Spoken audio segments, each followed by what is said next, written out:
अस्सलाम वालेकुम प्यारे बच्चों, आज हम सबक ईदैन की मश्क के मुख्तसर सवालात के जवाबात पढ़ेंगे।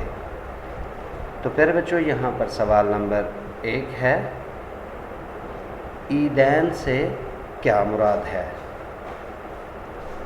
तो इसका जवाब है आपकी इस्लामियात की किताब के सफ़ा नंबर 30 पर।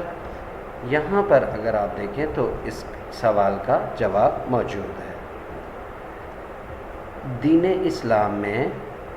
इस्लाम मुसलमानों को एक साल में खुशी मनाने के कई मौक़े फ़राहम करता है। यानी जो हमारा दीन इस्लाम है वो हमारे मुसलमानों के लिए एक साल के अंदर कई खुशियों के मौक़े फ़राहम करता है, यानी खुशियों के मौके फ़राहम करता है जिस पर मुसलमान खुशियाँ मनाते हैं।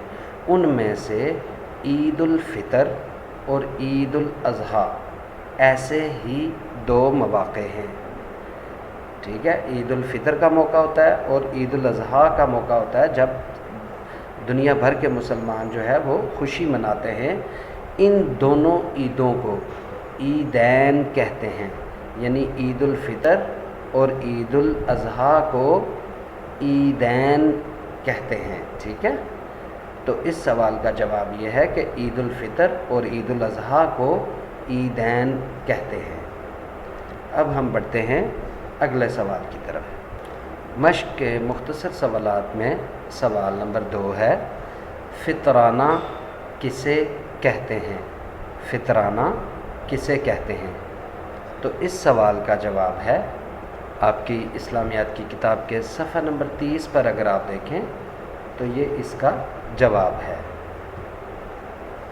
ईद उल फ़ितर के मौका पर कुछ गल्ला यानी जैसे खाने पीने की कोई चीज़, आटा, चावल, घी वगैरह, इसको गल्ला कहते हैं। तो ईद उल फ़ितर के मौका पर यानी छोटी ईद जो होती है, जो रमज़ान के बाद आती है, उसे ईद उल फ़ितर कहते हैं।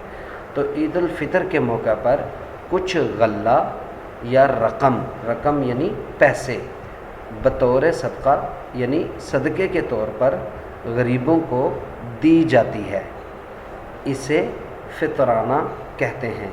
यानी ईद के मौका पर जो भी गरीबों को जो पैसे दिए जाते हैं या उनके लिए कोई आटा या चावल या घी या कोई भी खाने पीने की चीज़ जो है वो उनको गरीबों और मस्कीनों को जो दी जाती है उसे फ़ितराना कहते हैं। ठीक है, पैसों की सूरत में भी ये फ़ितराना दिया जा सकता है या किसी भी खाने पीने की चीज़ की सूरत में ये फ़ितराना दिया जा सकता है, तो इसे फ़ितराना कहते हैं।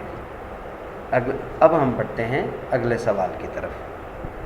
बच्चों, सवाल नंबर 3 है, ईदैन के मौका पर हमें गुरबा और मसाकीन के साथ कैसे पेश आना चाहिए?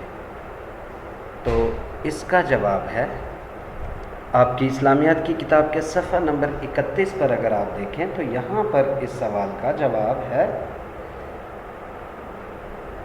हमें चाहिए कि हम ईदैन को अल्लाह ताला और उसके प्यारे नबी सल्लल्लाहु अलैहि वसल्लम के अहकामात के मुताबिक मनाएं और मुस्तहिक लोगों को यानी गुरबा और मसाकीन, ये मुस्तहिक लोग होते हैं यानी इनका हक बनता है।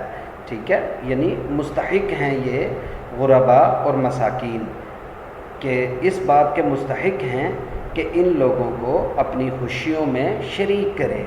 यानी हमें ईद के मौका पर गुरबा और मसाकीन के साथ इस तरह पेश आना चाहिए कि इन लोगों को हम अपनी खुशियों में शरीक कर सकें, यानी इनके साथ हमदर्दी का, ठीक है, हमदर्दी का रवैया जो है वो हमें इख्तियार करना चाहिए। तो हमें अल्लाह ताला और हमारे प्यारे नबी सल्लल्लाहु अलैहि वसल्लम के अहकामात के मुताबिक ईद को मनाना चाहिए और गुरबा और मसाकीन को अपनी खुशियों में शरीक करना चाहिए। तो प्यारे बच्चों, अब हम बढ़ते हैं अगले सवाल की तरफ। बच्चों, मश्क का अगला सवाल नंबर 4 है, ईद की नमाज के खुतबा में मुसलमानों को किन बातों का दर्स दिया जाता है? तो इसका जवाब हम देखते हैं। بچوں اس سوال کا جواب آپ کی کتاب کے صفحہ نمبر 31 پر ہے۔ نماز عید کے بعد امام صاحب خطبہ دیتے ہیں، یعنی جب عید کی نماز پڑھ لی جاتی ہے تو اس کے بعد امام صاحب خطبہ دیتے ہیں۔ اس خطبے میں مسلمانوں کو آپس میں پیار و محبت اور ہمدردی کا درس دیا جاتا ہے، یعنی عید کی نماز کے بعد جو خطبہ پڑھا جاتا ہے اس خطبے کے اندر مسلمانوں کو آپس میں پیار محبت سے رہنے کا اور آپس میں ایک دوسرے کے ساتھ ہمدردی کرنے کا درس دیا جاتا ہے۔ یہ درس کا مطلب ہے سبق دیا جاتا ہے، یعنی انہیں یہ بات بتائی جاتی ہے، سکھائی جاتی ہے کہ آپس میں ہمدردی اور پیار و محبت کے ساتھ رہیں۔ تو پیارے بچوں، یہ ہیں عیدین کی مشق کے مختصر سوالات کے جوابات۔ ان کو آپ اچھی طرح سے یاد کیجیے گا اور جو سوالات آپ سے پوچھے جائیں گے ان کے مناسب جواب منتخب کیجیے گا۔ اللہ حافظ۔